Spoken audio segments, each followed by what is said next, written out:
एक गांव में करण और सुरेश दो दोस्त रहते थे, मगर दोनों में काफ़ी डिफरेंस था।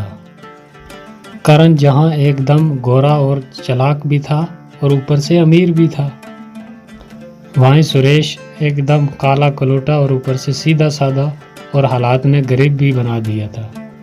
करण उसके कालेपन और गरीबी का बहुत मजाक उड़ाया करता था और करण को बीवी भी ऐसी मिली जो उसके घमंड को दुगना कर गई और उसने उसके कान बार बार के कि कैसे भी करके इस अपने गरीब काले दोस्त से पीछा छुड़ाओ।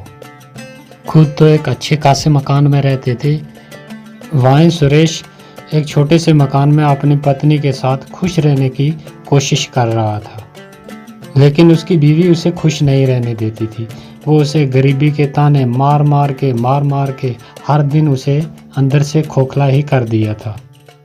एक दिन परेशान होकर सुरेश जंगल में बहुत दूर दूर निकल गया। रात भर जंगल में बिताने के बाद जब सवेरे उठा तो उसे पास में एक कुआं नजर आया। असल में ये जादुई कुआं था। सुरेश ने उस कुएं में अपने हाथ मुंह धोकर मन ही मन में बोला, काश मैं भी अपने दोस्त की तरह गोरा और अमीर होता।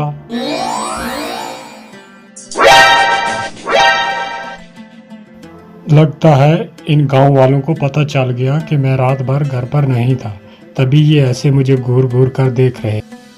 अरे आपके चेहरे को क्या हुआ? क्या हुआ? कुछ भी नहीं। तुम्हारे ताने सुन सुनकर मेरे कान पक गए, इसीलिए मैं जंगल में चला गया था, तो रात भर सोया नहीं, इसीलिए थोड़ा ऐसा दिखता हूँ। और क्या हुआ? अरे नहीं, थोड़ा नहीं, बहुत कुछ हुआ है। तुम तो अपने दोस्त से भी ज्यादा गोरे हो गए हो। क्या? ये कैसे हो गया? अरे ये तो चमकदार ही हो गया। मैं इतना गोरा कैसे हो गया अचानक एक रात में? फिर वो दिन भर सोचता रहा कि ऐसा चमकदार कैसे हो गया अचानक। फिर उसे उस कुएं की याद आने लगी और उस कुएं के बारे में पूरा दिन सोचता रहा कि ज़रूर कोई चमकदारी कुआं है वो। और यही सोचकर शाम को चुपचाप वो उसी जादुई कुएं के पास पहुंच गया और अपने हाथ पानी में डुबोते हुए बोला, आपने मुझे इतना गोरा बना दिया, थोड़ा दोस्त की तरह मुझे दान भी दे दो। ये बोलकर जब उसने अपने हाथ बाहर निकाले तो क्या देखता है कि दोनों हाथों में बहुत सारा सोना आ गया।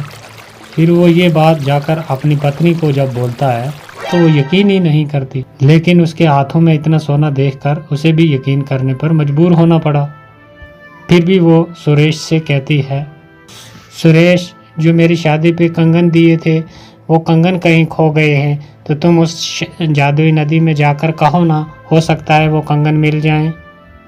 अरे जादुई कुएं में कैसे मिलेंगे जब हम वहाँ कभी गए ही नहीं आज दिन तक। मैं पहली बार गया हूँ जो वहाँ जादुई कुएं में खो गए हों या जंगल में खो गए हों। और बीवी की बात सुनकर वो फिर उसी जादुई कुएं के पास जाकर अपने हाथ डुबोकर पानी में कहता है, जब आपने इतना कुछ दे ही दिया है तो आप मेरी बीवी के कंगन भी दे सकते हो। ये कैसा चमकदार है? क्या ये जादुई कुएं आपका चमकदार है? हाँ बिल्कुल, मैं एक जादुई कुआं हूँ और तुम्हें जो चाहिए, जब चाहिए, जितना चाहिए, अपने लिए और अपने दोस्तों के लिए जो भी मांगोगे तुम्हें फौरन मिल जाएगा। आप सच कह रहे हैं? जादुई कुएं क्या? हाँ, लेकिन एक बात याद रखना, तुम अपने लिए या अपने दोस्त के लिए जो भी मांगोगे उसका तुम्हें दुगना दे दिया जाएगा। इस बात को अच्छे से याद रखना। अगर ऐसा है तो मेरा एक ही दुश्मन है और वो दोस्त है मेरा जिसके पास अच्छा मकान है। मैं चाहता हूँ कि उसके पास और भी मकान हो और भी दौलत हो।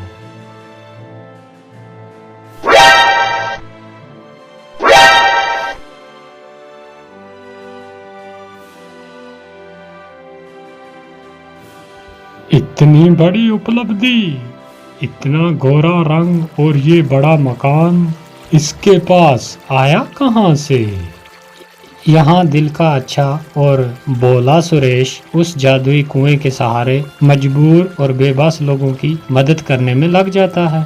वो उस जादुई कुएं के बारे में किसी को कुछ भी नहीं बताता, और वो किसी की भी कोई चीज़ खो गई हो या किसी को किसी चीज़ की ज़रूरत हो तो वो चुपचाप उस जादुई कुएं में जाकर अपने हाथ डुबोकर उन लोगों को वो चीज़ मुहैया करवा देता था। यहाँ तक कि वहाँ का जो राजा था उसका बेटा एक बार खो गया। उसे कभी भी ना पूछने वाला वो राजा भी दौड़ा दौड़ा उसके पास आया और सुरेश ने उसे दूसरे दिन आने को कहा। फिर रात को सुरेश चुपचाप उस कुएं के पास चला गया और अपने हाथ पानी में डालकर बोला, ए जादुई कुएं, ये राजा मेरी कभी कोई इज्जत नहीं करता था, लेकिन आज अगर उसका बेटा मिल जाए तो मेरी बहुत इज्जत बन जाएगी। बेचारा बहुत परेशान है, उनका बेटा मिला दो।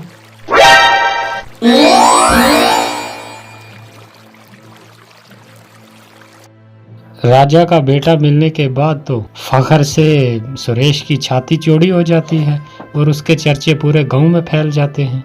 अब हर कोई उसे मदद मांगने के लिए पहुंच जाता है और सुरेश की चौड़ी छाती देखकर करण और उसकी बीवी बुरी तरीके से जल भुन जाते हैं।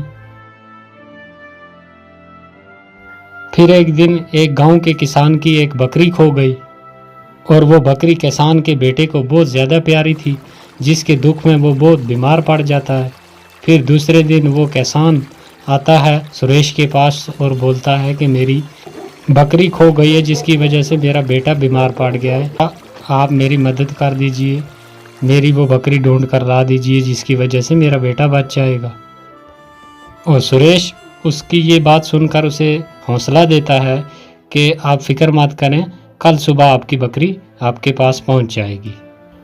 उसकी ये बात उसका भाई करण गिद्ध की तरह नज़र जमाए हुए ये बात पूरी सुन लेता है और सुरेश जब बकरी ढूंढने के लिए जाता है तो उसके पीछे पीछे उसका वो दोस्त करण भी उसका पीछा करता करता वो भी पहुंच जाता है और उसे ये सब करते देख लेता और सुन भी लेता है और उसे सारी बात समझ में आ जाती है कि ये जादुई कुआं है। और अमरीश के वहां से जाते ही वो जल्दी जल्दी उस कुएं के पास पहुंचता है और उस कुएं में वो भी अपने हाथ डालकर कहता है, मेरी बीवी को सर से लेकर पाँव तक सोने से लाद दो, बहुत सारा सोना दो मुझे। धन्यवाद जादुई कुएं, अब मैं भी आपसे हर चीज मांग कर ले जाऊंगा। हाँ, मगर याद रहे, तुम अपने दुश्मन के लिए जो भी मांगोगे उसका तुम्हें दुगना मिलेगा। मैं भला अपने दोस्त या किसी दुश्मन के लिए क्यों मांगूंगा, मैं तो सारी जिंदगी अपने ही लिए मांगूंगा। हाँ। और घर पहुंचने पर जब उसकी बीवी उसके हाथ में इतने गहने देखती है वो तो खुशी से पागल ही हो जाती है। इस तरह से तो हम दुनिया के सबसे अमीर तरीन इंसान हो जाएंगे और हमारी बराबरी का कोई भी नहीं रहेगा। अरे क्यों नहीं, वो सुरेश है ना, वो तो हमारी बराबरी का है ना, उसे उस जादुई कुएं का पता है। तो कुछ ऐसा करो ना ताकि वो वहां तक जा ही ना सके। क्या करूं, तुम ही बताओ, आज तक तो आप ही की मान कर चलता रहा हूं, आज भी कोई सलाह दे दो। तुम ऐसा करो, उसे अपाहिज कर दो ताकि वो वहां तक जा ही ना पाए, फिर सारे कुएं के मालिक हम खुद ही हो जाएंगे। हाँ ठीक है, ऐसा ही करूँगा मैं। दूसरे दिन फिर खुशी खुशी करण जो है वो उस कुएं के पास पहुंच जाता है और अपने हाथ डालकर बोलता है, ए जादुई कुएं, मुझे बहुत सारे कपड़े साड़ियाँ दो मेरी बीवी के लिए।